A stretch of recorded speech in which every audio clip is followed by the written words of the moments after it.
My name is Elias, and I have a bit of a two-track brain. On the one hand, I'm an engineer. I like logic, precision, and sometimes even math. I'm studying computer engineering at the University of Maryland, but when the homework is done and the problem sets are submitted, I'm someone completely different. An artist. More on that later. Mostly, these halves of my brain stay far apart. One or the other is active at a time. But recently, I saw something that ignited both sides.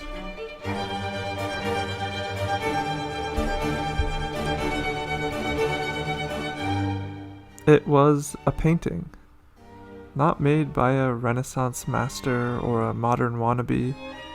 Not even made by a human at all.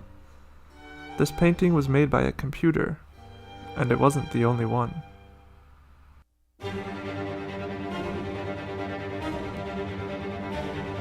AI is taking the art world by storm. From appearing at the most prestigious art markets, selling for hundreds of thousands of dollars, it's greenlighting movies, writing poems, scripts, and stories, it's composing music, it's everywhere. Will there come a world where we ask Alexa to write us a specific genre of song? Or a world where human painters can't keep up with the bombardment of thousands of computer-generated portraits? Will there be a world where humans don't even have a hand in art at all? As a young artist, I felt compelled to find out. Are we at the end of art?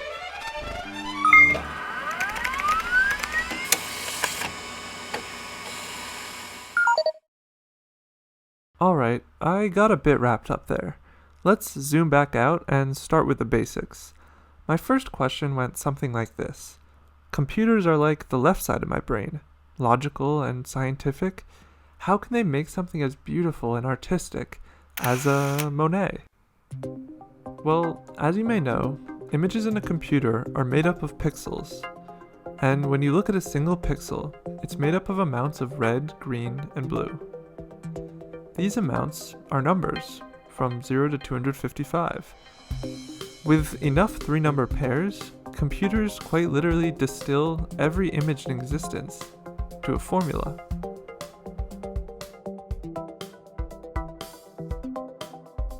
A relatively new technology called a Generative Adversarial Network, or GAN, is largely responsible for the new AI art wave. These systems can analyze data from thousands of works before it to find ways to make new pieces. So the question stands, is that art? Like any academic researcher would, my next instinct was to ask Google. According to Oxford Dictionary, the answer is immediately no. Art must come from humans. But I don't know if I liked that answer. What about when a chimpanzee or an elephant picks up a paintbrush? Take these three pieces. The one on the right was made by a human artist, the one in the middle by a NVIDIA AI, and the one on the left, a donkey named Lolo. If we can't even tell what's art and what's not, then how much does the definition even matter? Scrolling through more and more AI-generated images didn't seem to help, so I decided to switch mediums. It's hard not to see the math in music, between the rhythms, notes, scales, and beats, and AI sees it too. In fact, what you're listening to right now was written by an AI.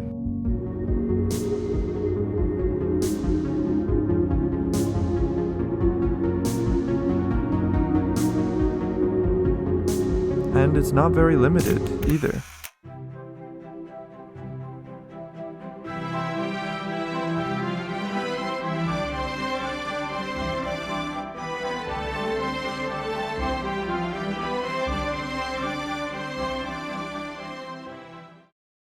These tracks were made by an AI named Ava. You can play around with this tool for free at ava.ai. The way it works is you choose a genre or style. You can control some parameters like tempo, key, and instrumentation, and then you set it loose. A few minutes later, you have a full song.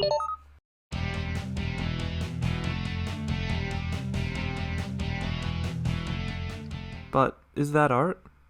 To find out, I met up with a local songwriter named Benny Roman.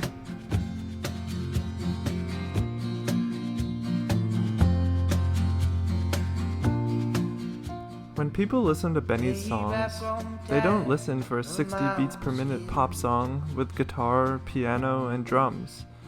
They listen to the story he tells, by his vocals, his lyrics, his tone and message.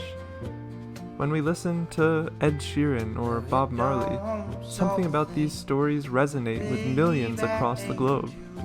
And in a way, all art is more about the story it tells than the content itself. Let's go back to the painting that kicked off this journey. It's a piece called Portrait of Edmond de Bellamy, and it sold for $432,000.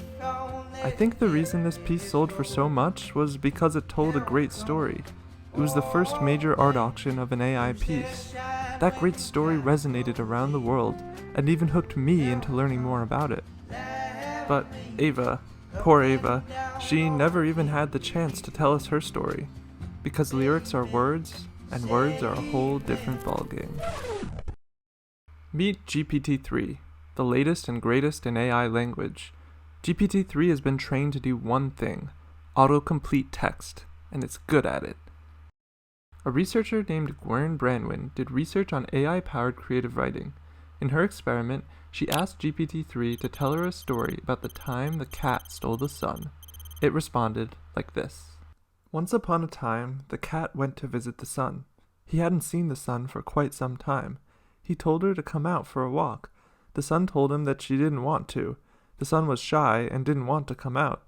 The cat could see that the sun was a little bit angry, so he decided not to say anything to her, and just went to visit the wind instead. But the wind was angry too. The wind wanted to blow the cat away. The cat ran back home, looked for something nice to eat, and went to bed. It is a bare-bones story, but it has the basic structure, characters, progression, and time.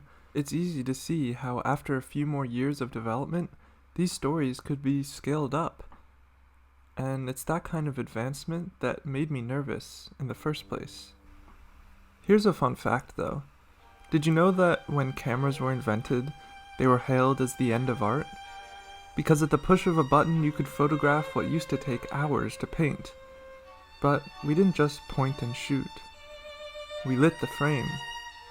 We froze time, we peered into the cosmos. Then we put frames together in succession to make movies like this one, and illuminated our world in better ways than ever. So sure, we're at a place where at the push of a button, we can do what was once unimaginable. But we've been here before, and it only broadened the types of stories we could tell.